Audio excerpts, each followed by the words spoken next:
So it has finished here at Tolka Park. Shelbourne 0, St. Pat's 1. The narrowest of wins for St. Pat's. That Sam Curtis header early in the second half. I suppose reflection on what we've seen there, was a 1-0 victory about right for St. Pat's? Yeah, I think about right. I said before the game I seen these two earlier on in the season, only second game of the season, and it was very, very nip and tuck, not an awful lot in it. Pat's probably shaded the first half, Shelbourne came out and shaded the second half, but I knew it was going to be tight. I thought a set piece could do it, and I'm sure Damien Duff will be looking back at that. And Sam Curtis, he hasn't had to jump, he hasn't had to go and win a towering header. He's just floated into the box, he's lost his mark and he's met a flush.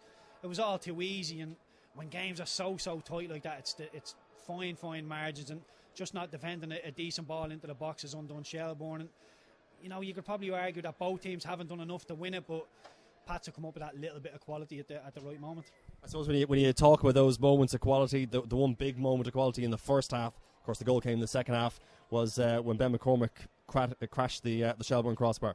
Yeah, it was a great strike. Where we are up in the gantry, we were right behind it as soon as he hit it, and as soon as it left his foot, you're thinking this has half a chance, and the keeper, the Shels goalkeeper, was rooted. It hits the upright, not far away at all, but that was probably the only one real highlight we got in the first half. Not an awful lot of shots on goal, and I think in the 90 minutes of football, I think Shelbourne probably had one, maybe two shots on target, so you have to credit St. Pat's with that as well, but I think quite a lot of that was down to Shelbourne just not clicking in the final third as well.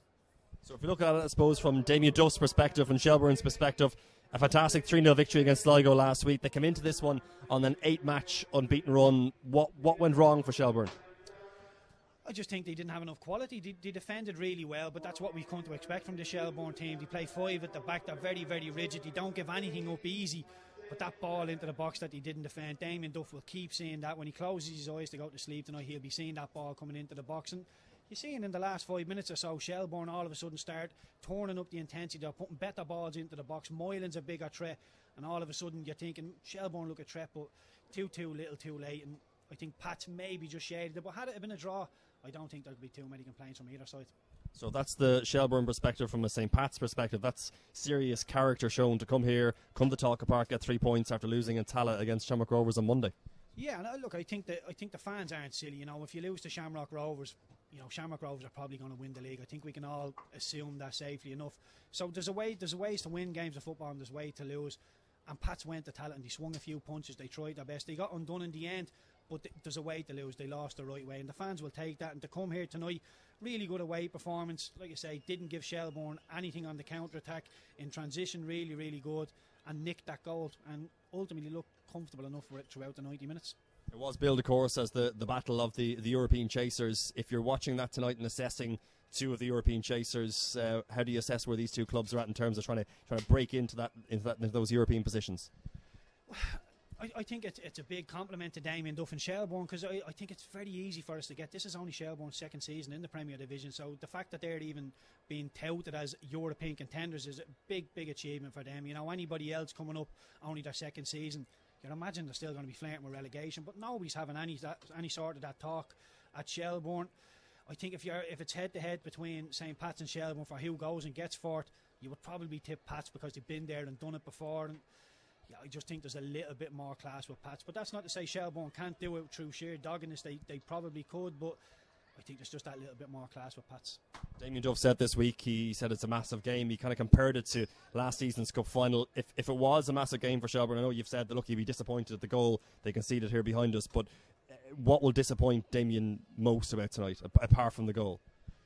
The fact that they didn't really get off to a roaring start when you come in, and I think there was 4,500 here tonight. The place was jumping, the atmosphere was really, really good the first 5-10 minutes, but Shelbourne didn't give the fans anything to keep going. You know, Pats, you credit Pats with that. They slowed down the game. They didn't give Shelbourne anything, but they needed to build on the momentum. They needed to keep the crowd in the game, and they didn't do that. And like I said, it was just the quality. Some of the passing was really labouring, and they're only 5-10 yard passes, balls into green grass and behind or over here, and you're knocking your own momentum off all of the time. So from Damien Duff, I just think he needs a little bit more quality, and look, that doggedness in defence, I think that's what Shelbourne are. So just a little bit more quality in the final third needed.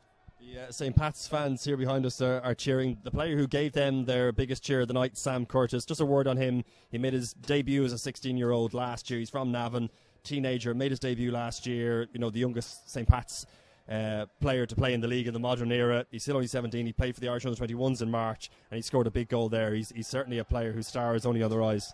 Yeah, he is. I've seen a lot of young Sam Curtis being in the academy, and I come out to train with the 17s, and Sam is there doing crossing and finishing sessions, and he's asking me where should I cross the ball in certain positions, and he's just so open to learn, and he's just a modern day footballer. He wants to learn, and like you say, he plays centre half today against Jack Moyle, and he's only 17, and physically he wasn't messed about, and so many kids would be trying in centre half and you're thinking physically we can mess him about, but not Sam Curtis. And you see with the goal as well, he gives you a little bit offensively, very, very good defensively, already an Irish Under-21 international at that age. So onwards and upwards for Sam Curtis. I think the sky is the limit for him if he keeps his head down and works hard. He's only 17 years of age. We won't say what year he's born because it's only going to make us all feel a bit old. Thanks to me and Keith. So it has finished here in a victory for St. Pat's. Full-time score from Tolka Park. Shelbourne 0, St. Pat's 1.